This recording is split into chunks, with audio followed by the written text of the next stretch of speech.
જાણી લેજો આ નિયમ, નહીંતર ટ્રેન ટિકિટ કેન્સલ કરાવશો તોય રિફંડ નહીં મળે। ભારતમાં મોટા ભાગના લોકો લાંબી મુસાફરી માટે રેલવે દ્વારા મુસાફરી કરવાનું પસંદ કરે છે।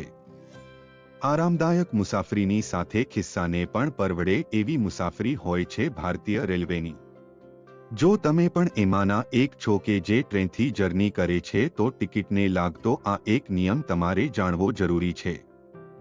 આમ તો લાંબી મુસાફરી માટે હવાઈ યાત્રા, રોડ યાત્રા અને રેલવે યાત્રા આ ત્રણ વિકલ્પ છે, પણ હવાઈ યાત્રા મોટા ભાગના લોકોને પરવડતી નથી અને બસ દ્વારા મુસાફરી કરવામાં થાક વધારે લાગે છે। એવામાં રેલવેની મુસાફરી ખિસ્સાને અને શરીરને માફક આવે છે।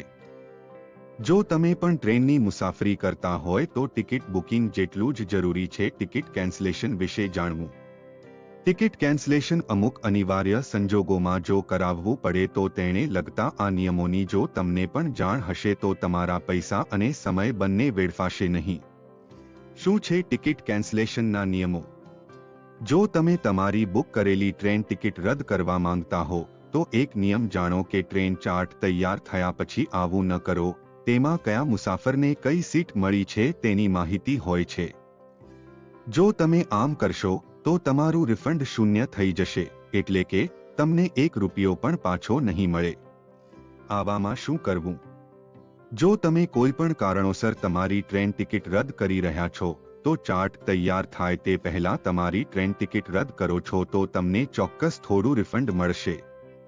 તેથી ચાર્ટ તૈયાર થાય તે પહેલા તમારી ટ્રેન ટિકિટ રદ કરાવો। રિફંડ ક્યારે અને કેટલું મળે? જો તમે મુસાફરીના 10 દિવસ પહેલા તમારી ટ્રેન ટિકિટ રદ કરો છો તો તમને મોટું રિફંડ મળશે। બીજી બાજુ જો ટ્રેન ટિકિટ 1 કે 2 દિવસ પહેલા રદ કરવામાં આવે છે તો રિફંડની રકમ ઘટી જાય છે।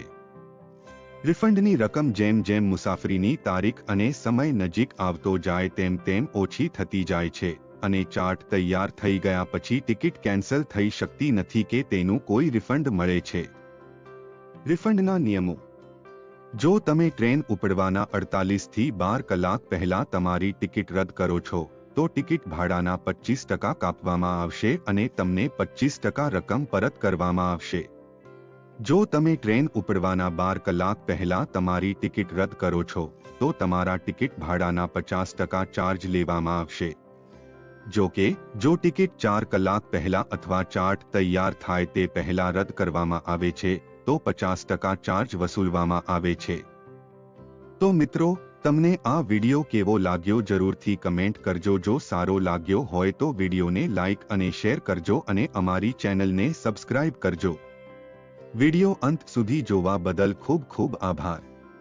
જય શ્રી કૃષ્ણ। રાધે રાધે।